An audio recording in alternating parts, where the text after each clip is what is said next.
देश के अंदर, तो हमसे अच्छा वॉयलेंस के विषय में कौन जानता होगा।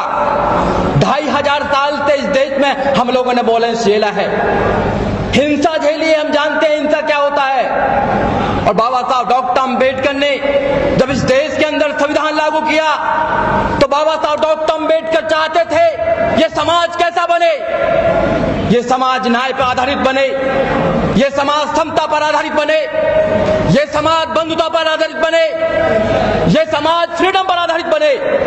मगर कुछ चंद चालाक लोगों ने इस समाज को ऐसे नहीं बनने दिया और हिंसा की तरफ इस देश को जाने दिया।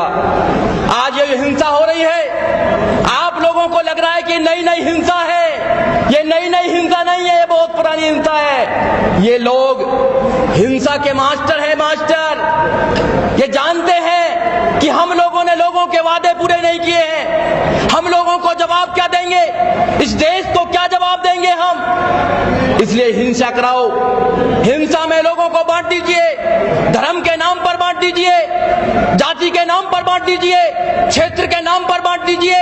ये लोग बांटने का काम करते हैं और बांटकर हम लोगों को छोटी छोटी ताकतों में ये खत्म करने का काम करते हैं। मैं बताना चाहता हूं कि हमारे साथी मुलायम ने अभी बोला कि लोगों ने ज़ॉम्बी पैदा कर दिए हैं। ट्रेन के अंदर एक आदमी जब गोली मारता है एक संप्रदाय के लोगों को तो कहना भूल गए कि जो रक्षक है वही भक्षक बना दिए हैं। जब रक्षक जिन्हों को हमारी सुरक्षा दी गई है, अगर इस देश के अंदर वही अगर सत्ता के पक्ष में खड़े हो जाएंगे तो फिर किससे उम्मीद करेंगे कि आपकी कोई हिंसा को खत्म करेगा।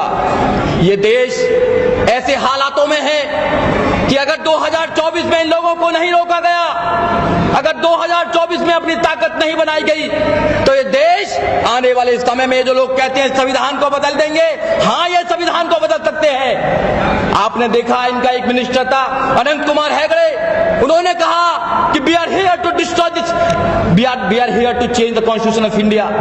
हम यहाँ पर हैं भारत के संविधान को बदलने के लिए। और अब तो उनके आर्थिक सलाहकार ने भी बोल दिया कि नया संविधान बनना चाहिए देश के अंदर। ये संविधान को क्यों खत्म करना चाहते हैं, ये संविधान को क्यों बदलना चाहते हैं? क्योंकि संविधान आपको वोटिंग का अधिकार देता है, आपको शिक्षा का अधिकार देता है, आपको स्वतंत्रता का अधिकार देता है, आपको न्याय का अधिकार देता है। ये इसलिए बदलना चाहते हैं। और मैं कहना चाहता हूं, एक तरफ तो एनडीए है और एक तरफ इंडिया है, एक तरफ इंडिया है तो भारत के संविधान का आर्टिकल नंबर 1 क्या कहता है? India that is Bharat. और इस देश के बहुजन तो भारत में रहते हैं। जब तक आप भारत को नहीं मिलाएंगे, जब तक भारत को सम्मान नहीं करेंगे, जब तक भारत को अपने साथ नहीं मिलाएंगे, आप नहीं कर सकते, आप वॉयलेंस फ्री इंडिया नहीं कर सकते हैं।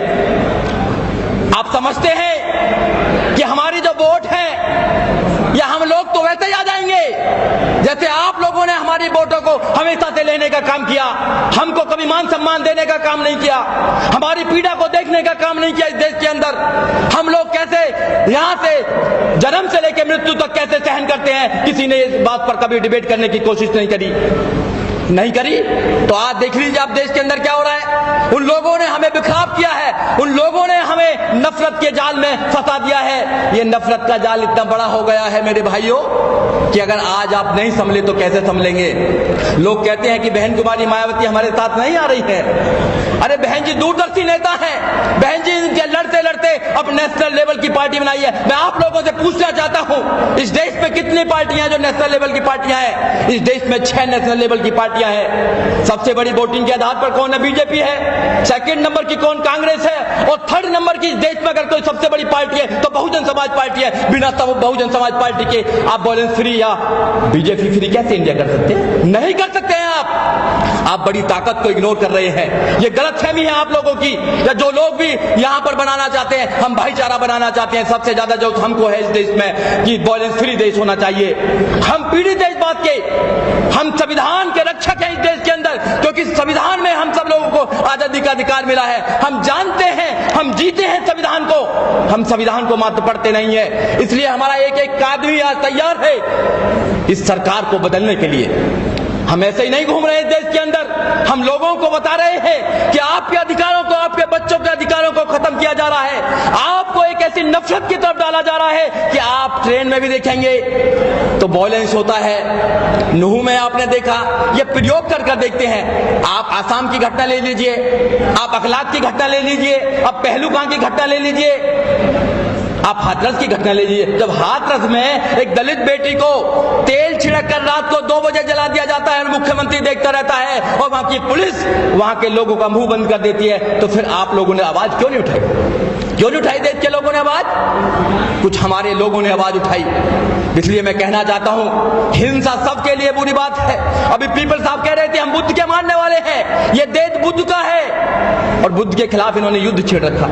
इस देश में बुद्ध के खिलाफ युद्ध छेड़ रखा है। जब ये विदेश में जाते हैं तो कहते हैं मैं बुद्ध के देश से आया हूं, मैं अम्बेडकर के देश से आया हूं, और यहां पर भारत के अंदर बुद्ध के लोगों के खिलाफ इन्होंने युद्ध छेड़ रखा है। ये समझना पड़ेगा आपको। ये एक पीढ़ी को गुलाम बनाने का जो षड्यंत्र है, ये दिन पे दिन आप लोगों के सारे अधिकारों को खत्म करते जा रहे हैं। और मेरे मुसलमान भाइयों, आप लोगों पर जो अत्याचार हो रहा है, अगर आपका एनआरसी हो, अगर इस देश में आपके ऊपर कोई जुर्म होता है तो बहुजन समाज अपना बाबा साहब डॉक्टर अम्बेडकर का संविधान और झंडा लेकर खड़ा होता है। नहीं होता तो बताइए आप लोग।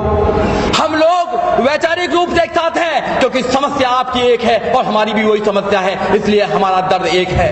और हम लोग आपस में नहीं समझेंगे तो कौन समझेगा इस देश के अंदर हमारी समस्या को?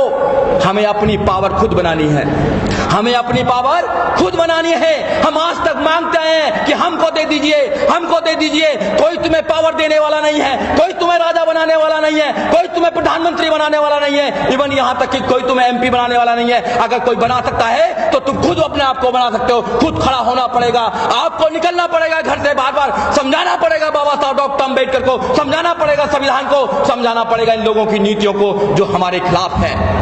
आप लोग तैयार हैं इस बात के लिए? केवल आज यहां पर आए, आपने वॉयलेंस फ्री इंडिया का एक नारा दे दिया। क्या आप 1 साल के लिए पूरे देश में जा जाकर आप लोगों को समझाने के लिए तैयार होंगे?